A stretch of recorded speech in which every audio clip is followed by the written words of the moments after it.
Good evening, 11 o'clock here in the UK, and I'm guessing sometime in the afternoon in the States, mid-afternoon, a little Yes, later. it's 4 o'clock. I'm in Okay, Albuquerque, New Mexico. So nice. Is it warm? yeah, Hot there?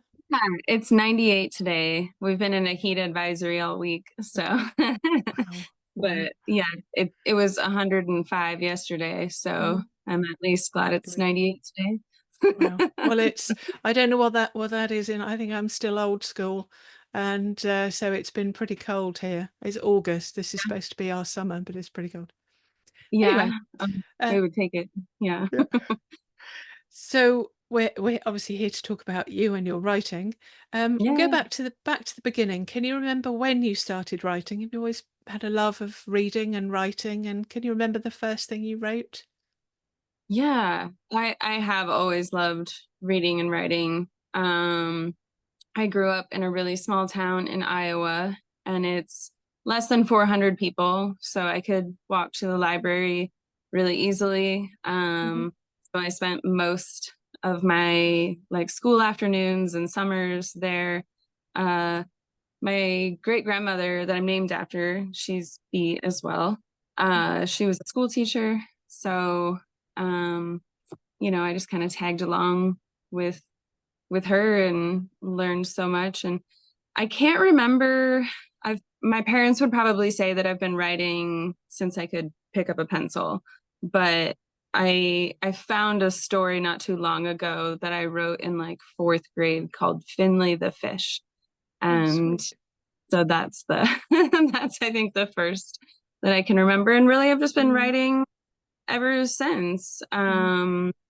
I haven't published a lot of my stories, but I have them, quite a few of them typed up, and a few of them, Mhm. that just need a little bit more editing. So, Sure. Do you yeah. write regularly? Do you write every day? And do you have a set time or just as and when? Um, I wish that I had a set time. I'm a single mom and I work full time as well. So some of the writing is just whenever I can get to it.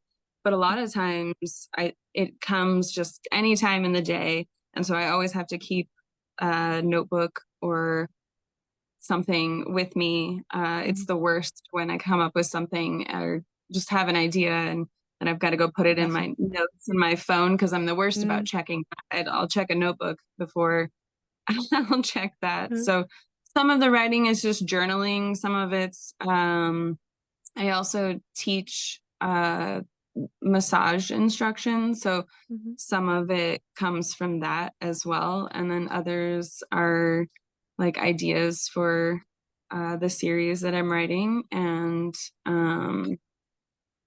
yeah, a lot of it's just different types of writing. So Mhm. yes, to circle back around, I do write every day. But So you're I've noticed you have a book coming out. Bootstrap Publications is hmm publishing your book at the end of yeah, September. Is this you just mentioned a series? Is this the first in a series? it is. Yeah, I had intended to just write one book, and then, as I'm sure you know, the story kind of took a life on of its own. Hmm. And I realized that there was so much more that I wanted to add to it, but I'm a writer that likes to get to the point. So don't, I didn't want to have to keep adding details in. I thought it would be more fun to explain it further in a series. And so, yeah, I'm excited for it. Fabulous. Well, it's lovely chatting to you before it's out. Then we have that to look forward to. So Yes. your biography says that your interests include mythology, ancient history, as well as on the other end of the spectrum, quantum physics and botany. And do any of those come into your writing? Do Oh, they all of influence? Okay. them. Yeah. Um, I grew up on a farm in Iowa, just on the outskirts of town. So plants were always really important. We always grew everything that we ate. We canned. Hmm. And I loved my great grandmother had this beautiful flower garden that was just like so magical. And I feel like I wandered there and just all through the flowers, and they're just important to me. So that comes up a lot. I mentioned before that I teach massage classes. Uh, I really like to massage is one of those things that often we do a lot of energy work and it's really hard to explain. And there's not a lot of scientific backing for it, right? Mm. So uh, digging more into quantum physics helped me understand some of that side that is just fairly unexplainable. So yeah, I like that. And then in my book, I've put some ancient Sumerian deities as well as some ancient Celtic deities, ones that aren't really talked about a lot and Mm. just really drawn to them. So yeah, yeah, it all gets put in there clumped up. So how did your path to publication? You wrote short stories. You mentioned about writing stories. Are they short story, sort of fiction, or are you? Yeah, yeah, I tend to just enjoy the fantasy genre. Mm. I'm not sure that I would be great at like mysteries or thrillers. Not really my style. But I started writing this book in 2009, and it was just a random idea that came to me uh, sitting with a friend. And over the next 6 hours, I just poured this story out in her living room. And life kind of got in the way. There were a lot of different things that kept me from really writing it. Mm. And I took a class from the Institute of Children's Literature. It's in Connecticut. And I was able to take it online.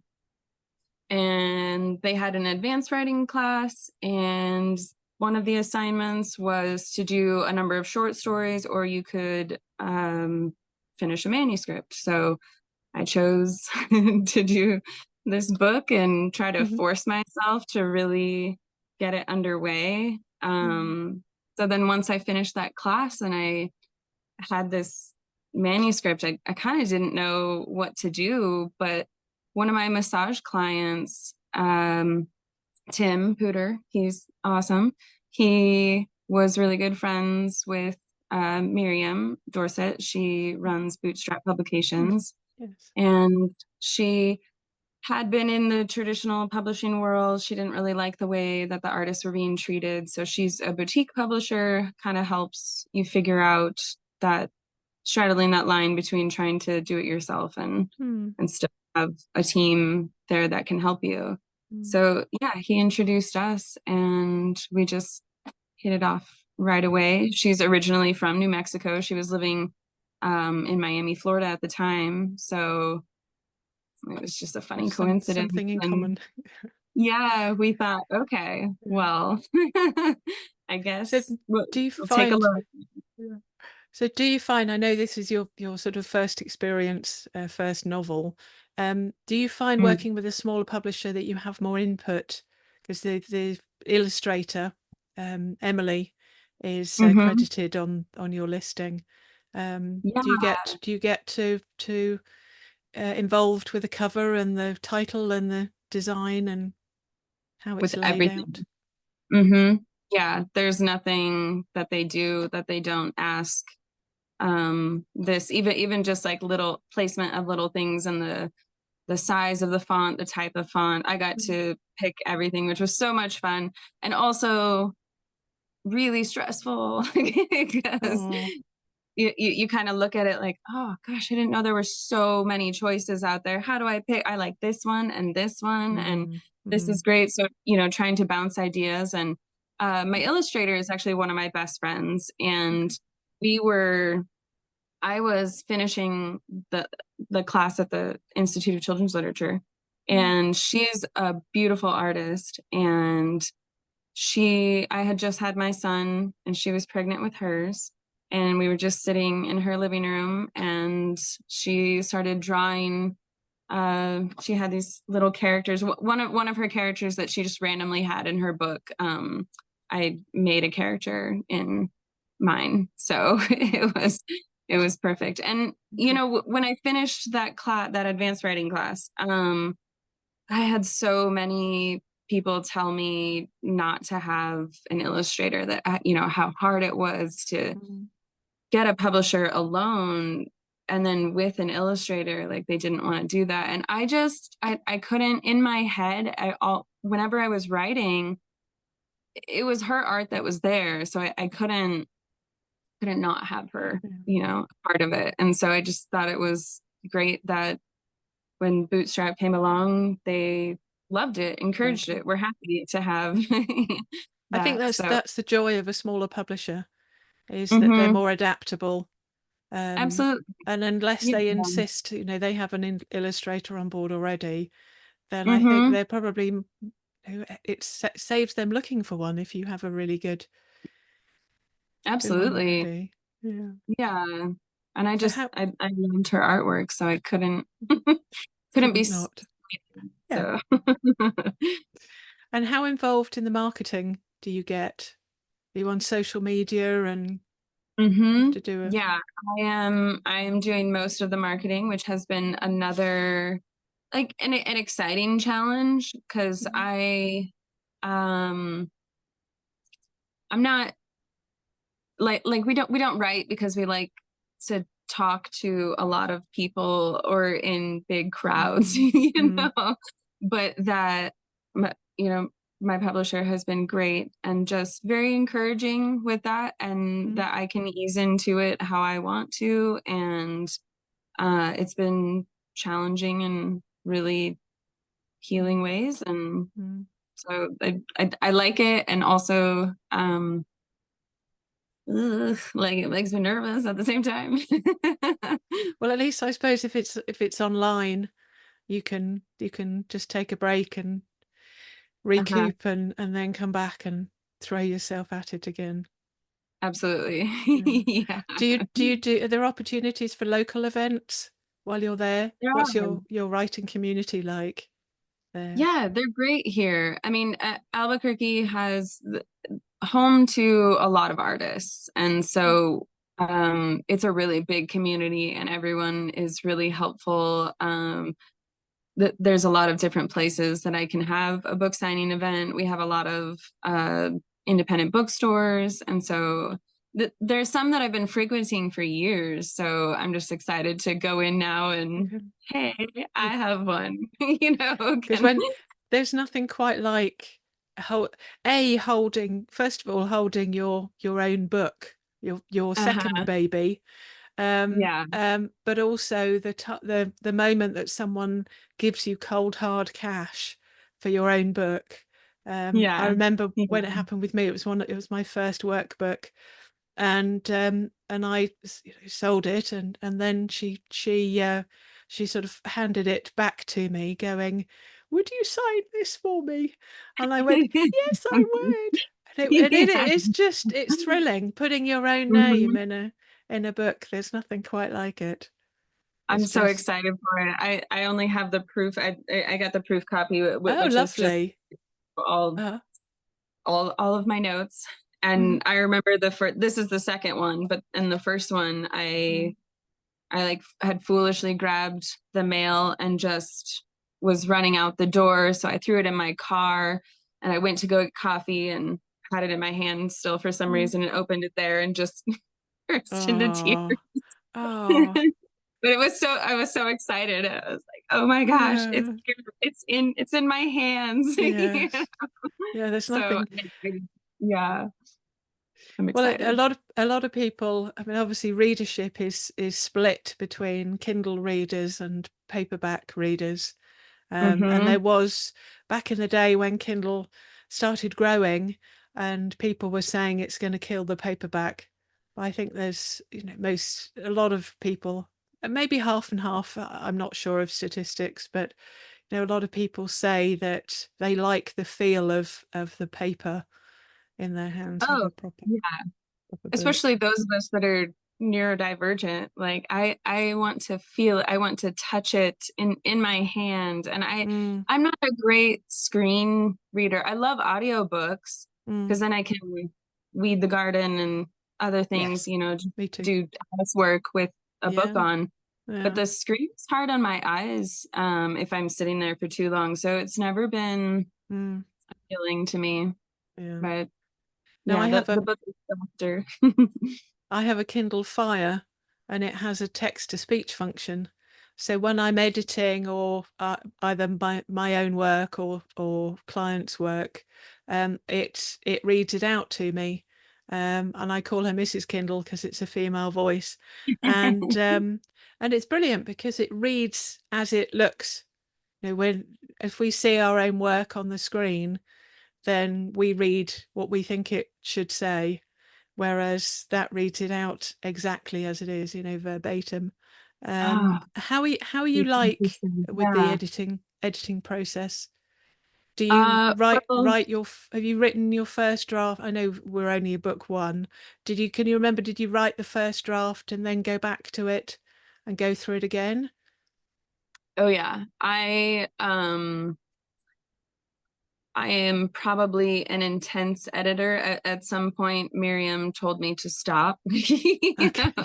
So I go, The she was like, 100th draft or "Great. something.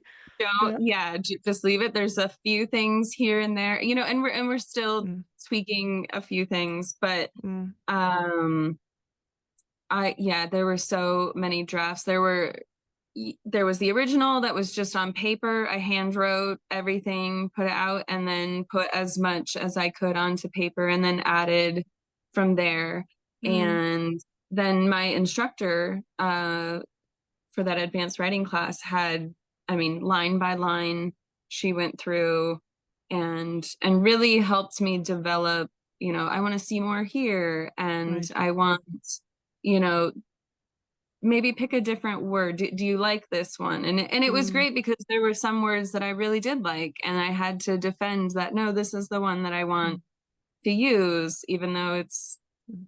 maybe because it's for intermediate readers, so some of Mhm. the vocabulary is a little bit more advanced, but Okay. I was an intermediate reader whose vocabulary was advanced, so that's Mm, who I'm writing for, mm.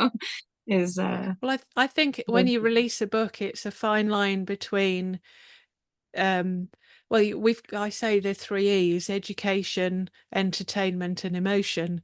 So when you get to the Mhm, book, you want to feel some kind of emotion, and there mhm. should be a level of education, either learning about new places. Is your book set around where you are or where you've been? Is it a real No, it's a place? completely made up world. Okay. The kingdom is called Pabulum, and Hmm. as my main character goes through her adventure, she discovers more parts of the. Essentially, it's a very large island, but so she's discovering her way through that. Mm, And yeah,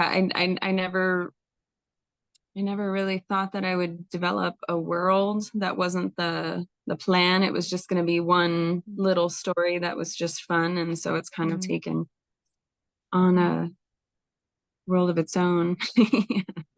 And when you were writing stories before, presumably they were individual stories, so you had a start, middle, and end. Do you find when you're writing a series, do you have a method for keeping track of everything? In other words, how old somebody is and what color eyes they've got and hair and so on. Do you keep a Yeah. list? I before that writing class, I hadn't written everything down in an outline. I mean, it was in an outline in my head, but it Mm, wasn't on paper. And so then I did write like a little description of each character, and I just went through pages and would write the character's name, what they looked like. Here's, Mm. you know, how I want them to behave, what they're wearing, blah, blah, blah. And I find for my mind, it helps me stick with that.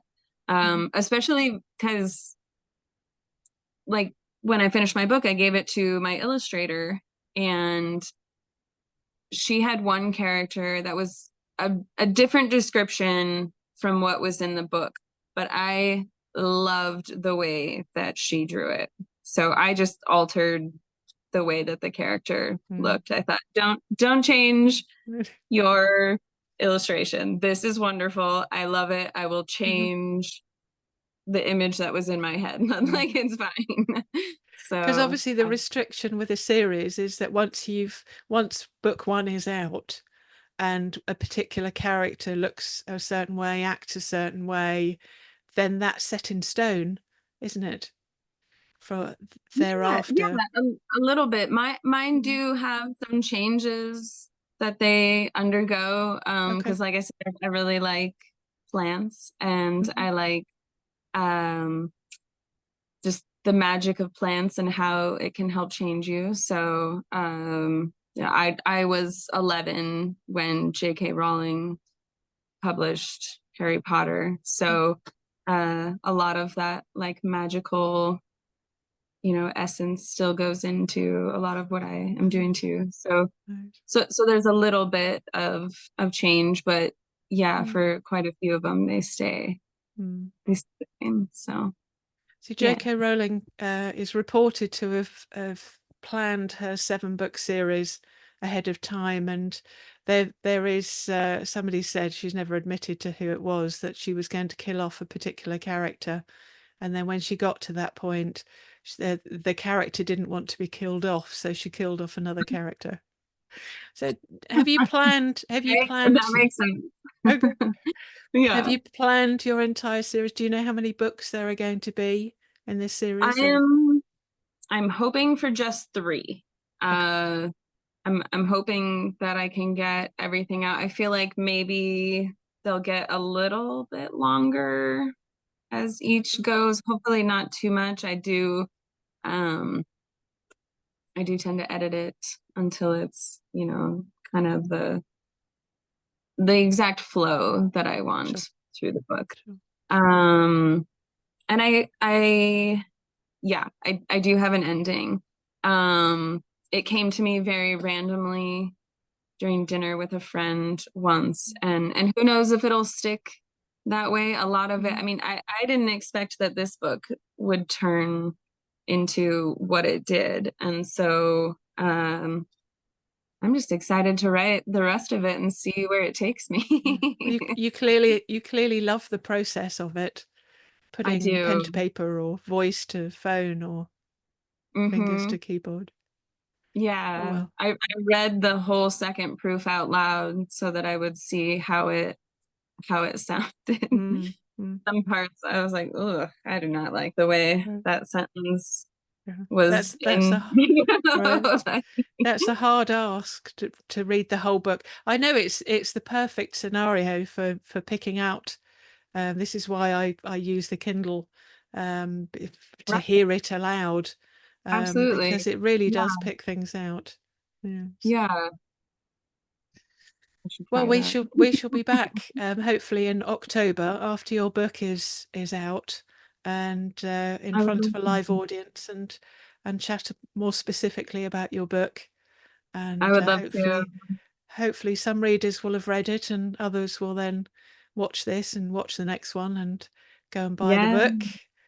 And hopefully So, I won't give spoilers. I felt like I almost did that today. oh Like, no, wait. no, that's okay. No, that's okay. No, not at all. No, it's great. Well, it's been an absolute pleasure chatting with you. Thank you very Likewise. much, Bea. Yeah, And thank we'll you. see you next time. All right. Sounds good. Thank you.